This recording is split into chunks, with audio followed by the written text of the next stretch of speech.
Our bodies are very efficient at maintaining the resources we use and getting rid of what we don't. If we stop training, we get weaker. Similarly, if we don't regularly use the full range of motion of our joints, we quickly lose our ability to do so. Most people in this day and age, they haven't trained their full range of motion in their joints for years. Whoa. What is going on, Jeremy? What is on your leg? Yes, your boy just got a fresh new tattoo. I actually just posted it on my Instagram. You can check out the full booty shot there. But comment down below, what do you guys think? Love it, hate it? Either way, I'm gonna keep it.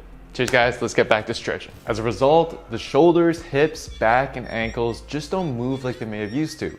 A good example here is how certain cultures, such as Southeast Asians, use the deep squat every day and can assume that position quite easily. And although differences in bone structure do play a role, you can contrast that to Western cultures where very few are able to perform a comfortable deep squat. For example, try sitting down and rising from the floor without using your hands or knees for support. How easy or difficult was that for you to do?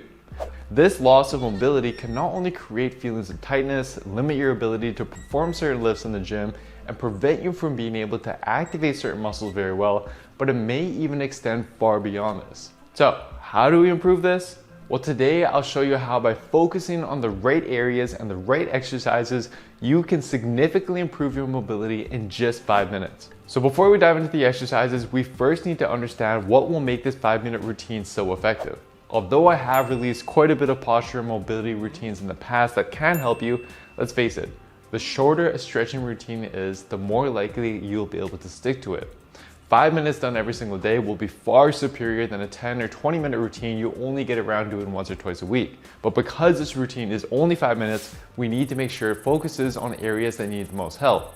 And based on the sedentary day-to-day life of most individuals, as well as the results of a recent poll that I ran on my Instagram, we picked 3 key areas: the hips, the upper back, and an area where you probably don't even realize needs help, the ankles. Even though you may think that your problem areas are elsewhere, like your shoulders and your hamstrings, because these 3 areas are such important links in the human kinetic chain, improvements here tend to improve things everywhere else.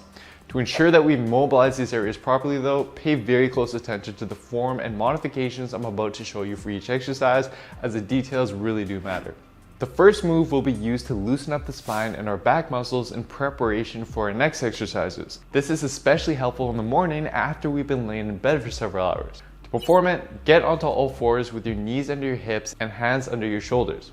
From here, in a gentle motion, round your back up towards the ceiling as if someone was pulling your mid-back up with a rope. As you do this, take a deep breath in while tucking your head down.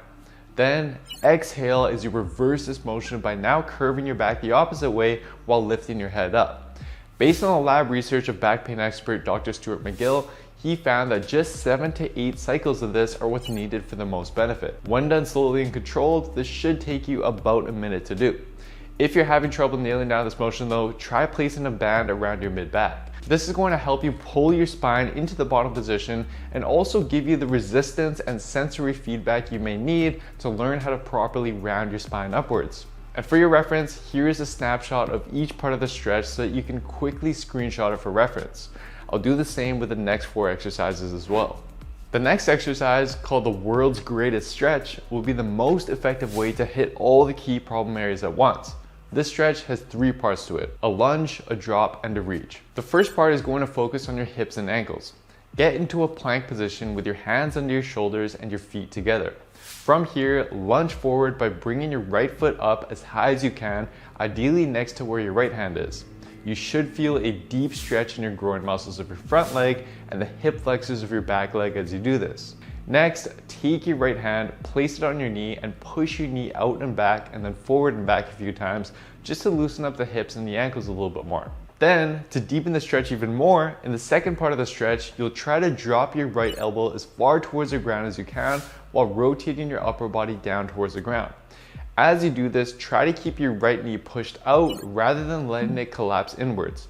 And then for part 3, to really open up the mid and upper back, rotate your entire upper body up and to the right and reach your right arm as far overhead as you can. If you can, try to keep your back leg as straight as possible as you do so. Then you're gonna reach back down and repeat this for 5 reps or about 30 seconds in total before switching to the next side. Now this is quite a difficult stretch. To make it easier, you can keep your leg bent or keep your knee on the ground and work towards straightening it more and more over time. In the beginning, also don't be discouraged if you can only reach so far here and there. Just stay consistent with it and it's going to improve very quickly. And finally, here is a snapshot of each part of the stretch for your reference. Next, we're going to do what I'll just call the Asian squat, but with a few modifications to really open up the hips and ankles.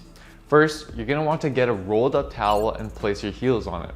From here, using a squat stance, which is typically just outside shoulder width, squat down into however deep is comfortable for you. Keep your chest up and try to keep your heels down. If your heels do come up, you can roll up the towel to make it even thicker. Otherwise, that's fine to keep your heels up if you have to. From here, place your arms on the inside of your legs and use your elbows to push your knees out. You're going to sit in this position for 30 seconds. And as you do so, you should feel a deep stretch in your groin and in the muscles around your ankles. And if you're in a rush to get to work, you can always have breakfast while you're at it. Then, for the next 30 seconds, move side to side to deepen the stretch of each ankle one at a time. As you do this though, you want to avoid collapsing your knees in and avoid pointing your feet too far outwards, as this takes the stretch away from the ankles. Instead, try to keep your feet angled out at a max of about 30 to 45 degrees and keep each knee in line with the outside of your toes.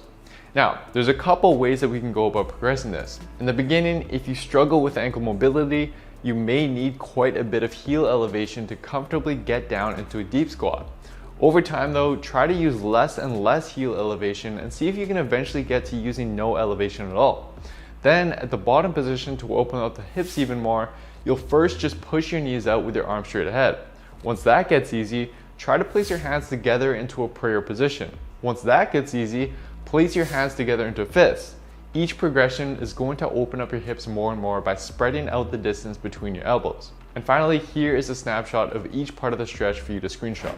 Alright, so next we're going to really focus on mobilizing the upper back with rotation and opening up the chest. Get into a half kneeling position with your right leg bent as close to the wall as you can get it, and your left leg planted forward in a lunge position. You're going to place both arms directly in front of you with your right arm making contact with the wall.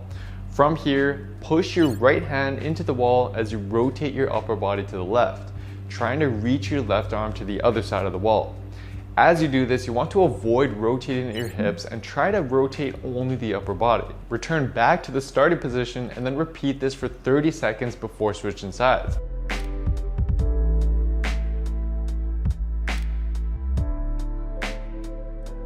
And to make it easier when starting out, try moving your planted leg further away from the wall and just try to rotate as far as you can without rotating your hips.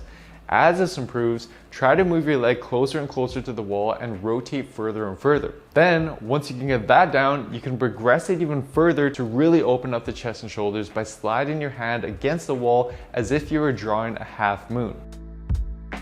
And here's a snapshot of each part for you to screenshot.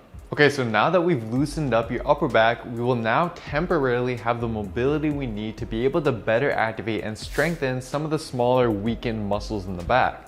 Strengthening these muscles will help you maintain these mobility improvements long term. And the exercise we'll use to hit these muscles are wall slides. To perform it, stand with your back against the wall and contract your abs to flatten your lower back. Then slide your arms up and down the wall. To make this easier when starting out, place your feet further away from the wall, and then over time, try to get your feet closer and closer to the wall while trying your best to keep your lower back flat. When done properly, you should feel a few muscles in your mid-back really light up as you raise your arms up. And if you can't initially keep your arms in contact with the wall all the way through, or you just can't slide your arms up very high at all, that's all perfectly fine. Just focus on improving this over time. And here's a snapshot of each part for your reference. Alright, so here is the full 5-minute routine. Each exercise will take you just about a minute to do, but within that minute, I want you to focus on doing as many high quality reps as you can. And just for your convenience, I've created a completely free downloadable PDF that contains the full routine, step-by-step tutorials for each exercise, and instructions on how to use this routine for the best results. To download it, just head on over to builtwithscience.com/dailystretch and I'll send it right over to you. Implement this daily, make an effort to move more, and supplement this with exercises in the gym like split squats and overhead presses that help you actually use your new mobility, and you'll very quickly notice a massive improvement in how you move and how you feel. and for a step-by-step program that takes a holistic, science-based approach to transforming your body by focusing not just on your workouts, but also on your nutrition, your mobility, and your recovery, just head on over to builtwithscience.com and take our analysis quiz to discover which of our programs are best for you and your specific body. That's it for today, guys. Please don't forget to show your support by giving the video a like, subscribe to the channel, and leave a comment down below as to what you'd like to see me cover next. And if you haven't already, give me a follow on Instagram to check out some more of my content. Thank you so much, guys, and I'll see you next time.